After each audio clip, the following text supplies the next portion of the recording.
का करते ही मुलगी असं? आपण आपण सगळ्यांनी काळजी घेतली असती ना, घरी आल्यावर पटकन रिकव्हरी झाली असती तिची. पण नाही, माझं काही ऐकायचंच नाही, ऐकतच नाही माझं कधी काही. काकू काकू शांत हो. रोहन आहे तिथे आदिराची काळजी घ्यायला. ही काळजी घेतली असती तर हे असं सगळं झालं असतं का? काळजी घेतात, कसली काळजी घेणार का? सगळं माझं नाही ऐकत ती, तुला माहिती आहे. पण तू हट्ट करायचा ना, तुझं तरी ऐकलं असतं आणि आली असती ती घरी.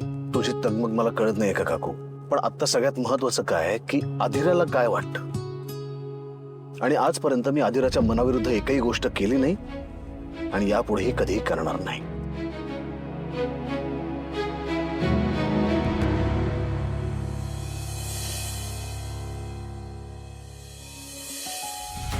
नंदू, एकदा आपल्या वतीनं तू जावई बापूंशी बोल. मगाशी ते खूप चिडले होते म्हणून मला काही बोलता आलं नाही. अर्थात ती वेळी तशी नव्हती म्हणा, म्हणून मी काही फार बोललो नाही. हवं तर आपण दोघं एकत्र बोलू. नको बाबा, मी ते जरा शांत झाले की बोलीन त्यांच्याशी. मला कळेल ते आता रागात नाही येते. ठीक आहे, काही हरकत नाही. मग दोघी आहे का? काय झालंय? कसलं टेन्शन वगैरे आहे का तुला?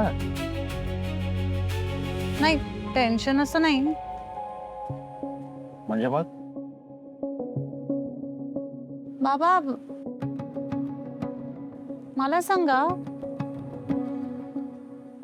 सवयीने आणि सहवासाने आपल्या अपेक्षा वाढतात का हो माणसांबद्दलच्या? हो, वाढतात ना.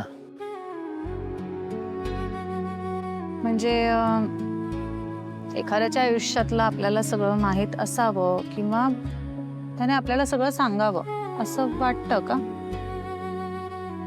कसं आहे नंदू, हे फक्त सवयीनं आणि सहवासाने वाढतं असं नाही. प्रेमामुळे तसं वाटतं. आता मला सांग, आपल्या घरी नियमितपणे कामाला येणारी माणसं असतात. तुमच्याकडे तर खूप आहेत. ऑफिसमधले सहकारी असतात. आपणाला एकमेकांचा सहवास असतो, सवय झालेली असते. पण म्हणून काय आपण त्यांच्याकडनं अपेक्षा नाही करत ना.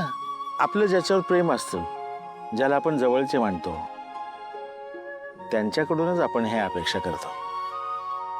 पण का ग, हे सगळं तू का विचारतेस? ऍक्च्युली राजवाडेंची एक जुनी मैत्रीण आहे, ती येणार आहे आता. माहित नाही, म्हणजे ती ऍक्च्युली मैत्रीणच होती का त्यापेक्षा जास्त होती नाही माहिती. काय बोलतेस तू या नंदू? हा, म्हणजे मी ऐकलंय की एकेकाळी लग्न होणार होतं त्यांचं. म्हणजे लग्न व्हावं इतपत ते एकमेकांच्या जवळ होते. म्हणजे मग तुला संशय वगैरे येतो की काय त्यांच्यामध्ये नातं? हे नाही हो बाबा, म्हणजे आता तसं काही नाहीये. पण हा, म्हणजे मला येतोय संशय. म्हणजे नाही पण येते, पण माहित नाही हो. नंदू, तुला जर संशय येत नसेल ना तर ते चांगलं आहे. कसं आहे अगं, आयुष्याच्या प्रत्येक टप्प्यावर माणसाला माणूस हवा असतो. हो, आणि असेल त्यांचं एकेकाळी नातं, असेल. कदाचित ते लग्नही करणार असतील, पण तसं झालं नाही ना. आता तुमचं लग्न झालंय. मी काय म्हणतो नंदू, त्यांचं म्हणजे मैत्रीच्या पलीकडे संबंध असतील की ग त्यांचे? बिघडलं कुठे त्यात? त्यांना लग्न करावं असं वाटलं नाही त्यावेळी. त्याला काहीतरी कारण असेल ना.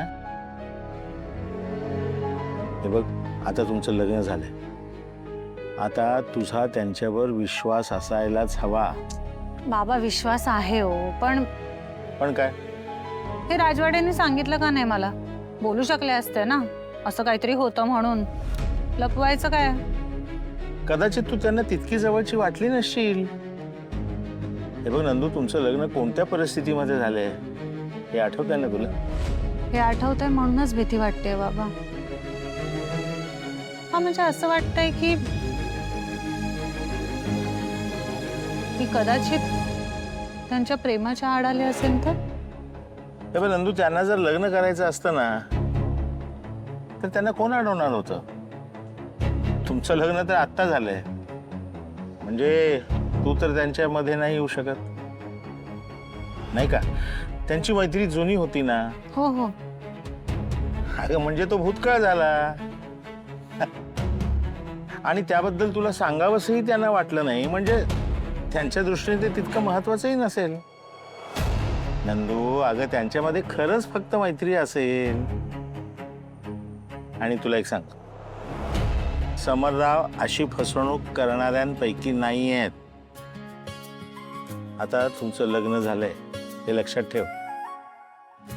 संशय ही वाळवी असते ग, वाळवी. ती नातं पोखरते, घर पोखरते.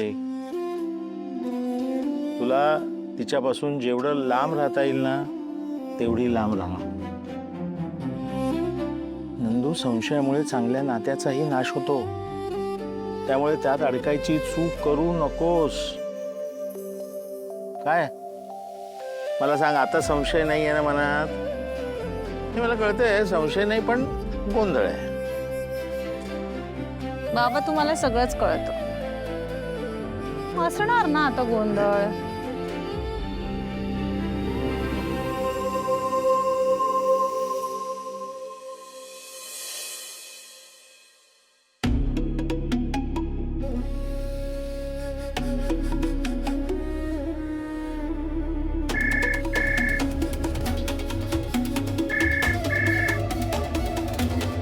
बोला आता काय?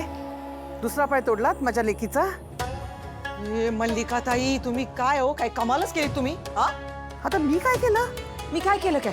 परत मला तोंडावर पाडलं होतं तुम्ही. तुम्हाला मी किती विश्वासाने सांगितलं होतं की तुमची मुलगी माझ्यावर केस करते, काहीतरी मार्ग काढा याच्यातून. हा मार्ग काढलात का तुम्ही? जरा जावे बापूंना घेऊन आलात तुम्ही.